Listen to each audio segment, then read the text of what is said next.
Level 1, the Grenadier. You're 19. 3 months ago, you were working in a factory in Stuttgart. Now you're standing in a trench somewhere in Belarus with a card 98K rifle, 60 rounds of ammunition, and a mass-reduced uniform that's already falling apart. You make 30 Reichers marks a month. That's less than a factory worker back home, but you get free food, free lodging, and free bullets. The Reich provides. Your squad has 10 men. You know 3 of their names. The Untoya running your squad doesn't care if you learn the others. Half of them will be dead or wounded within 6 months anyway. Your job is simple. Follow orders. Carry your rifle. Don't freeze to death. The thermometer reads minus 36 degrees Celsius. Your boots are too tight for extra socks. When they get wet during the day, they freeze solid at night. You stuff newspapers into your jacket for insulation. You watch a man in your platoon lose 3 toes to frostbite. He screams when the medic cuts them off with no anesthesia. The medic doesn't wash his hands first. Nobody has soap. You survived the winter. That makes you lucky. You're promoted. Level 2, the Gap Freiter. You're 20 now. 1 year of combat. You've been promoted to Graffe, which means Lance Corporal. Your pay goes up by 3 rich marks. You're now making 33 marks a month to get shot at. You're no longer the new guy. You know how the system works. You know which officers will get you killed and which ones might keep you alive. You know to trade cigarettes for bread with the supply troops. You know to sleep with your rifle inside your coat so the bolt doesn't freeze. The new replacements look at you like you know something. You do. You know that 80% of German military deaths happen on this front. You know that every friend you make is temporary. The captain writes letters to the families. He's running out of things to say. You keep your head down. You follow orders. You don't ask questions about what happens to the Soviet prisoners. You don't think about it. You survive another year. You're promoted again. Level 3, the UN Oitia. You're 21. You're now a squad leader. 10 men depend on your decisions. The Wehrmacht trains NCOs to think for themselves.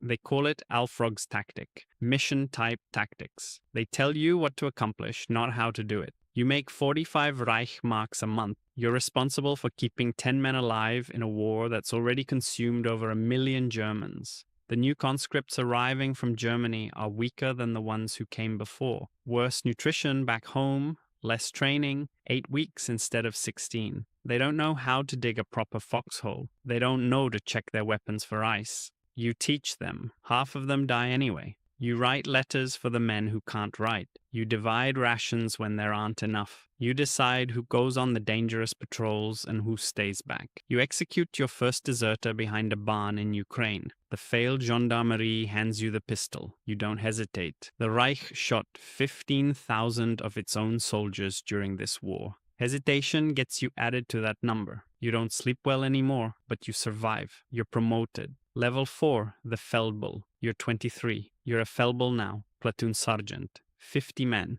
You're the backbone of the German infantry. In most armies, lieutenants command platoon. In the VMOC, 2 out of 3 platoon are led by NCOSs like you. There aren't enough officers left. They keep dying. You run everything. Training, discipline, tactics, all of it. The men call you the Spices behind your back, the mother hen. You handle their pay, their rations, their punishment records, their leave requests. When they die, you collect their Soldbo and their half of the dog tag. The Leutnant commanding the platoon next to yours is 19 years old. He's been an officer for 6 weeks.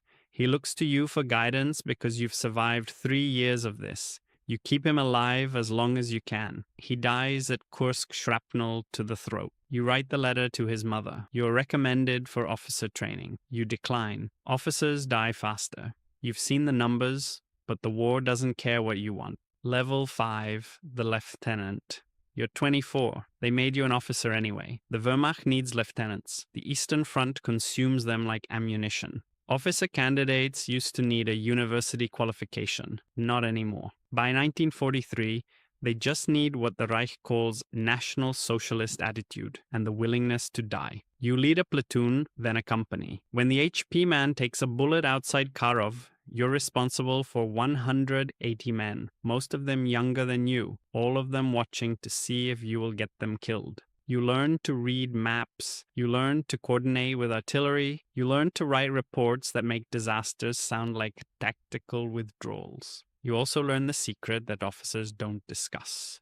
The Wehrmacht has replaced every officer position an average of 9.2 times by 1944. 9.2. 2. You're a placeholder, a number. The uniform is just waiting for someone else to fill it. You swore an oath to Hitler personally. Every soldier did. That oath keeps you fighting even when the maps show nothing but retreat. You're promoted again. You didn't ask for it. Level 6. The Hauptmann. You're 26. You command a company, 180 men. You're the highest ranking officer most of them will ever personally know. You share their rations. You sleep in the same mud. The Wehrmacht does this deliberately, builds loyalty. Officers and enlisted men eat identical food. You fight together. You die together. You write letters to families, dozens of them. You run out of ways to say died bravely that don't sound like lies. Your company started the war with 200 men. By now, it's been replaced 3 times over.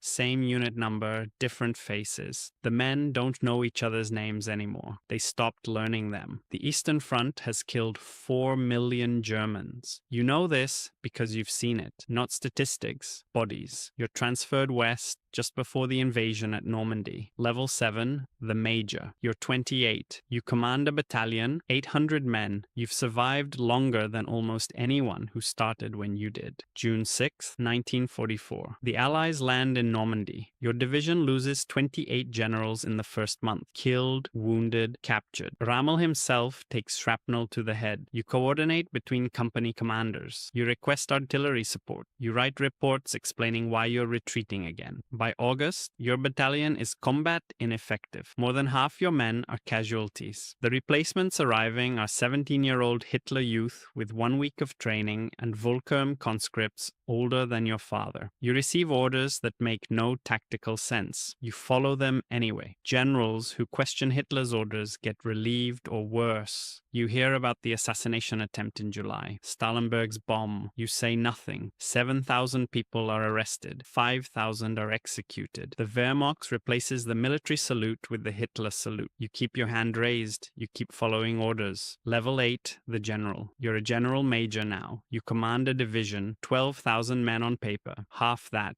in reality. Hitler has been personally commanding the Eastern Front since December 1941. He fired 35 corps and division commanders who displeased him. The smart generals learned not to displease him. The smarter ones took cyanide. One German general dies every 2 weeks. You know, because you count. You attend their funerals when there's enough left to bury. The war is lost. Everyone knows it. Nobody says it. Saying it is defeatism. Defeatism is death. You keep signing orders. You keep sending men forward. The machine runs itself. Level 9. The P. May 8, 1945. Surrender. 5.3 million German military dead. 4 million on the Eastern Front alone. 63% of them in the final 16 months. 10,000 per day by the end. The oath you swore to Hitler dies with him in a bunker. The uniform comes off. The war ends. But it doesn't end. The Soviets hold 3 million German prisoners. The last ones don't come home until 1956, 11 years after the war ended. Some of them were 19-year-old grenadiers who just wanted to survive. None of them got what they wanted. The Wehrmacht doesn't exist anymore. The ranks are gone. The oaths